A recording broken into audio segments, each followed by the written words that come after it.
Social media पर जैन समाज के सबसे लोकप्रिय जैन न्यूज चैनल महालक्ष्मी की ओर से आपको सोमवार सुबह सुबह 8 बजे सादर जय के साथ कल कई जगह वर्षा योग की स्थापना हो गई। और आज हम बात कर रहे हैं आपसे आषाढ़ शुक्ल सप्तमी की। जी हाँ, गिरनार जी में जहाँ पर 22वें तीर्थंकर की मोक्ष सप्तमी मनाई गई। पिछले 5 सालों से हम 5वीं टोक पर यानी जहाँ पर नेमिनाथ भगवान हमारे जहाँ से मोक्ष गए, सिद्धालय गए, वहाँ पर हम निर्वाण लाडू नहीं चढ़ा पा रहे हैं। कोई ना कोई बहाने से कभी आपस में तनाव ना हो जाए, कभी कोरोना और कभी कुछ, यानी हमें बाधित किया जाता रहा है। ये देख रहे हैं दृश्य आप, ये पहली टोक पर जो निर्वाण लाडू चढ़ाया गया, निर्मल ध्यान केंद्र में, बंडी धर्मशाला में, नेमिनाथ मूर्ति पर कई जगह निर्वाण लाडू चढ़ाए। और पहली टोक पर भी इस तरह श्वेतांबर भाई और दिगंबर भाइयों ने उसी तरह पिछले 3-4 सालों की प्रक्रिया को निभाया और यहाँ पर निर्वाण लाडू चढ़ाया। पिछले 2-3 साल से हमारी उपस्थिति कम रह रही है, यह बात भी ठीक है। लेकिन यह है नितिन कोलन जैन जी। इन भाई साहब का दावा है कि हम गए 5वीं टोक पर और हमने निर्वाण लाडू चढ़ाया। क्या उस समय पंडे नहीं थे? क्योंकि जैसा हमने कई और भाइयों से बात करी, वो कह रहे हम नहीं चढ़ा पाए, हमें मना कर दिया गया, दर्शन करे फटाफट करके घूम के आ गए। पर इन भाई साहब का दावा है कि इन्होंने निर्वाण लाडू 5वीं टोक पर चढ़ाया। बहुत अच्छी बात है, अगर जैन समाज को इस तरह की एक राहत की बात है अगर इस तरह से हो गया है। पर इन्होंने दावा ये भी किया कि एक अंबा जी का मंदिर और 5वीं टोक को छोड़ के बाकी कुछ नहीं बदला है।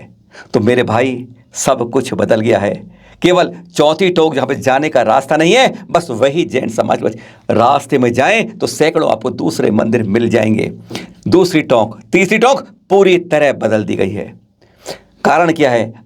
कुछ लोग ऊपर नहीं जाते हैं, नहीं पहचान पाते हैं। पर अगर 5वीं टोक पर निर्वाण लाडू चढ़ाया गया है तो बहुत अच्छी बात है, बहुत खुशी की बात है, बहुत धन्यवाद की बात है। जज्बा देखिए, यह होती है। शरीर कुछ भी कह रहा हो, 82 वर्ष की हैं, 146वीं ओली के समय, कुछ दिन पहले के दृश्य हैं। महाराज साहब, यशोवर्धन महाराज साहब जा रही हैं। देखिए किस तरीके से गिरनार की यात्रा कर रही हैं। यही तो जज्बा है। अगर ऐसा हमारे जैनियों में जज्बा, तो क्यों हमारे तीर्थ सुरक्षित नहीं रह पाएंगे। धन्य है जब उम्र के इस पड़ाव में भी इस तरीके से सीढ़ियां चढ़ते चढ़ते गिरनार की वंदना होती है।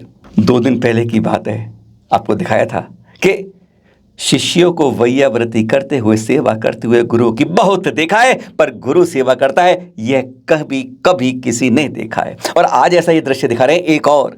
देखिए किस तरीके से मुनि पुंगव श्री सुधा सागर जी अपने दोनों शिष्यों की किस तरीके से आनंद से वैयाव्रती कर रहे हैं।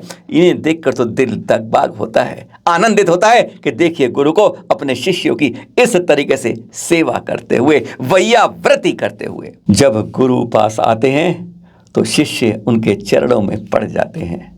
हड़बड़ी मच जाती है भक्तों के बीच में। ऐसे आनंदित दर्शन देख रहे हैं आप। आचार्य श्री विशुद्ध सागर जी से जब दोनों शिष्य सुयश सागर जी और महाराज मिलते हैं तो कैसे गदगद, भीड़ भी रोक नहीं पाती फासले को, भगदड़ की तरह झड़के होते हैं और गुरु से आयोजित होते हैं कि शिष्य कैसे मिले, आतुर हो जाते हैं दर्शन के लिए। जैसे ये देख रहे हैं आप, भीड़ भाड़ इतनी, और कैसे करें गुरुवर के दर्शन, बस इसी इंतजार में भक्त भी सामने खड़ा होकर हैरान हो जाता है। यह है संतों का मिलन, गुरु का शिष्यों से और शिष्यों का अपने गुरुवर से मिलन।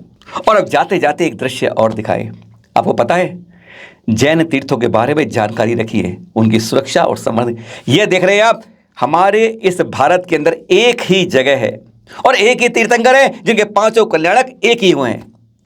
वासु पूज्य भगवान की यह दरा मंदारगिरी चंपापुर, जहाँ के आप ऊपर से दृश्य देख रहे हैं, बड़े प्राकृतिक नयनाभिराम दृश्य हैं, जहाँ पर उनका गर्भ, जन्म, तप, ज्ञान, मोक्ष लगा। इसी तरीके से अपने तीर्थों के बारे में जानिए, वहाँ की यात्रा कीजिए, संवर्धन कीजिए, विकास कीजिए। बस इसी तरह मिलते रहिए। फिर मिलेंगे आपसे सादर जय जिनेंद्र।